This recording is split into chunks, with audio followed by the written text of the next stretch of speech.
Hey everybody, it's Mark Bouchard with Police Mentors. Today I'm going to be showing you how to crush your police fitness test at the police academy. The reason I can do this is not only do I have 18 years of law enforcement experience, but I've actually won a fitness award during my policing career. So I'm going to share a little bit with you about what I did, how it helped me, and I'm also going to share some of what I've learned from helping other people prepare for the police academy and for emergency response team tryouts, or basically SWAT tryouts. So let's jump into point number one, and that's consistency. Honestly, this isn't something where you can just go crush one workout and have it be done. You need to have consistent growth in your fitness. You can't, there's no hack. It takes hard work. It takes effort. So basically, you need a long time horizon. You need to be working at it. You need to have a plan, and we'll dive into a little bit more what that plan is. But I want to set you up with realistic expectations. It's going to take work. There is no magic pill. There is no easy hack. So expect a long-term plan, and if you stick to the plan, it's going to work. The second point is cardio, right? You need to work on your cardio ability. There's lots of ways you can do that, and there's no one size fits all. The simplest is probably just running. You don't need anything. You need a pair of shoes. Just go out and start working on your running. But you can do all kinds of other cross training. It's actually better than if you just run, is that you run on Mondays and maybe you swim on Wednesdays and maybe you go for a rucksack march, or you do some other forms of cardio on other days to just get that cross training in. But within your cardio, the first thing you want to do is build up a bit of a base. So you want to basically get like a zone 2 heart rate. So you want to get your heart rate up to the point where you pretty much just like have a little bit of trouble talking. That would be your indicator that your heart rate's probably around 130 beats a minute. That's if you have a Whoop or something that actually monitors. That's where you want to be, and that's where you want to get a large base. So you want to do a large chunk of your cardio work. You want to stay in that zone 2. But the next thing you want to do is actually intervals, where you want to be spiking your heart rate. So for me, I would like go to the track, and then you're doing, 2 minutes, run as fast as you can, or 400 meters as hard as you can. And you're doing interval cycles like that, where you go full out sprint, and then you give your heart rate a chance to come down, you give it a chance to reset, and then you cycle it again. If you mix those two things, you'll see huge improvement in your cardio. And I'll go through a bit of my experience at the end, where I'll share my 1.5 mile time and how much better it got. All right, point number 3 is strength training. Strength is crucial as a police officer. When you see someone wearing all that police gear, I would estimate that's typically going to be about 30 pounds that you're wearing. That's all day, every day. And if you start adding extra gear, if you go to like some sort of high-risk tactical call and you're putting on a heavy vest and a helmet and all those other things, you could easily be 50, 60 pounds of gear that you need to be able to operate in, carry, and function with. But there's lots of other reasons you need your strength. You need to deal with people. You need to carry things. So what's the best way to build strength? Resistance training, weight training. You can sign up for things like CrossFit. You can look up all kinds of plans online, any kind of Google, but anything where you're just, basically lifting heavy things, that will help to build up your strength. And it's best if you have a coordinated plan. And within that, you got to make sure that you're not getting injured. Because if you have poor form, then you're, say you're just trying to do a bunch of deadlifts and you don't know what you're doing, you just keep stacking more weight, you're really at risk of getting injured. So you want to make sure that you actually get on a really good plan. Obviously, I've seen CrossFit work for a lot of people, but there's different variations of that. And when I get into a bit of what I did, I basically just took some kind of CrossFit type workouts and then made them my own, found what worked well for me, and went from there. All right.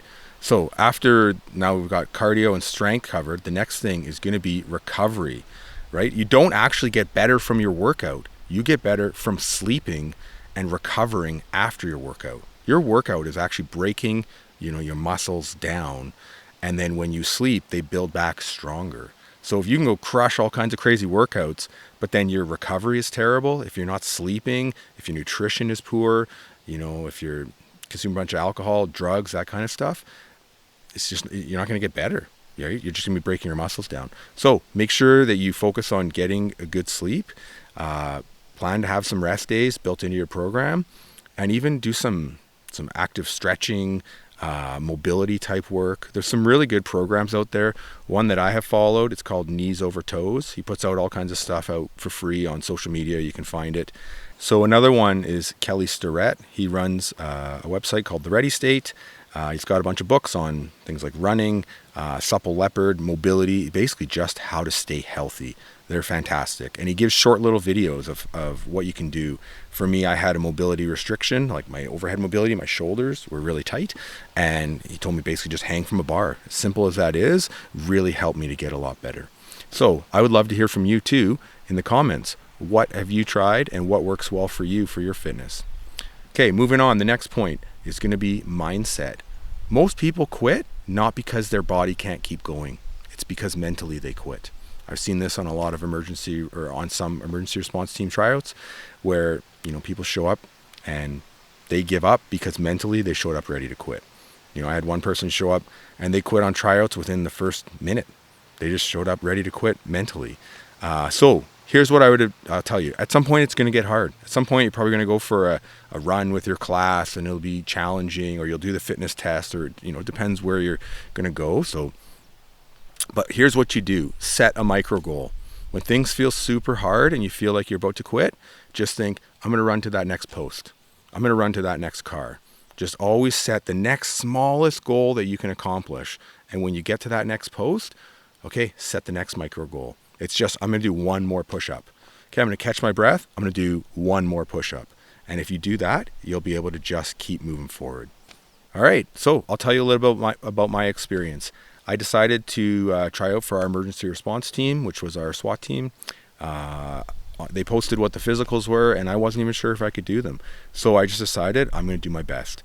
One of them was you had to run an 11-minute mile and a half.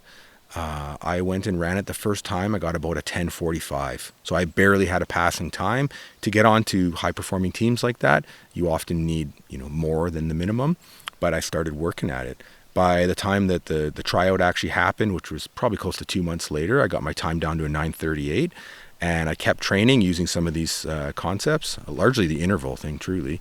And I got my time down to almost 9 minutes. So it really shows what's possible. I wasn't sure if I could meet the pull-up requirement. At that time, I think it was like 4 or 6 pull-ups. I'm pretty sure it was 4. I spent years working at that. I got myself up over 20 pull-ups. Just slowly, again, that consistency is not going to happen immediately.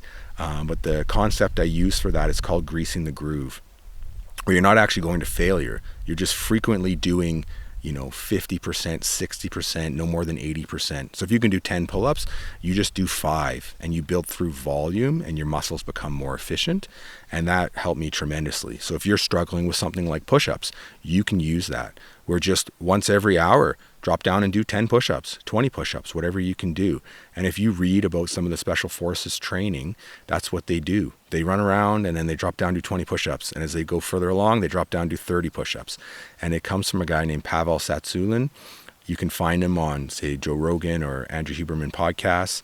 And he teaches a lot of this. That's where some of that science comes from, the greasing the groove. So the last thing I want to add is that you got to make this a habit. Yeah, I want to teach you how to do this so that you can rock your physicals, but this isn't just about passing the test. It's about being able to take care of yourself, being able to take care of others. And I alluded to it at the beginning, but I actually won the fitness award for my emergency response team course. So I wasn't the national course. I took more of a local course. And at the end of the course, they have a top candidate and a fitness award. I didn't get top candidate. Shout out to the guy that did. He rocked it. He did awesome. But I was fortunate enough to be selected for winning the physicals. And I think it was this kind of training that really helped. So good luck. I hope you put it to good use. And I'd love to hear down in the comments how it goes for you and what you think. Thank you, everybody. Good luck. Test out the audio. Let's see how this works. Testing out how I sound.